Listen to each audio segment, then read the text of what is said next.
Ma mère ne m'a pas aimée. Léa avait 6 ans la première fois qu'elle s'était posé cette question, pourquoi ma maman ne m'aime pas?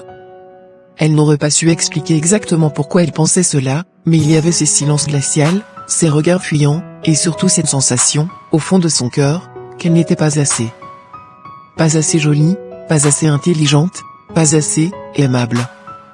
Chez elle, l'amour ressemblait à des devoirs. Léa devait être sage, réussir à l'école, ranger sa chambre, et ne jamais poser trop de questions.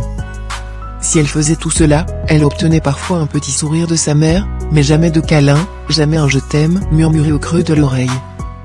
Elle regardait les autres enfants dans la cour de récréation, des parents les embrassant en les récupérant à la sortie de l'école, et elle se demandait pourquoi sa vie ne ressemblait pas à ça. En grandissant, Léa s'était habituée à ce manque.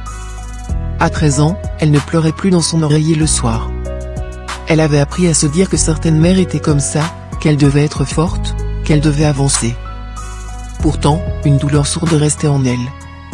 Chaque fois qu'elle voyait sa mère rire avec d'autres adultes ou d'autres enfants, complimenter une amie ou une petite fille pour une robe ou une coiffure, elle ressentait un vide immense.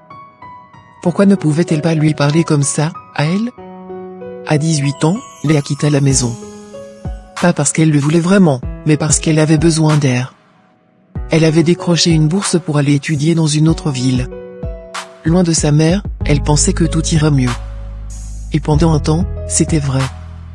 Elle se fit des amis, découvrit la liberté, et pour la première fois, elle sentit qu'elle avait le droit d'exister pour elle-même. Mais quelque chose la poursuivait, une voix dans sa tête qui lui chuchotait sans cesse, « Si ta propre mère ne t'a pas aimé, comment les autres pourraient-ils le faire ?»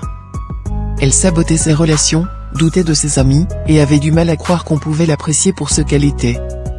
Un jour, alors qu'elle avait 25 ans, Léa décida qu'elle ne pouvait plus vivre avec cette douleur. Elle consulta une psychologue et, pour la première fois, elle mit des mots sur ce qu'elle ressentait. Elle parla de son enfance, des regards indifférents de sa mère, du vide qu'elle portait en elle depuis si longtemps. La psychologue lui posa une question qui changea tout, « Et si ce n'était pas toi le problème ? Et si ta mère n'avait pas su aimer, non pas parce que tu ne le méritais pas, mais parce qu'elle ne savait pas comment ?» Cette phrase résonna en Léa comme un éclair. Elle réalisa que l'amour de sa mère, ou son absence, ne définissait pas sa valeur. Sa mère avait ses propres blessures, ses propres limites, et cela n'avait rien à voir avec elle. Ce fut un long chemin, mais Léa apprit à se pardonner d'avoir cru qu'elle n'était pas assez. Elle apprit aussi à pardonner à sa mère, pas pour excuser ses actes, mais pour se libérer du poids qu'elle portait. Aujourd'hui, Léa a 35 ans. Elle a construit une vie qui lui ressemble, entourée de personnes qui l'aiment pour ce qu'elle est. Elle ne cherche plus l'amour qu'elle n'a pas reçu, parce qu'elle sait qu'elle le porte en elle.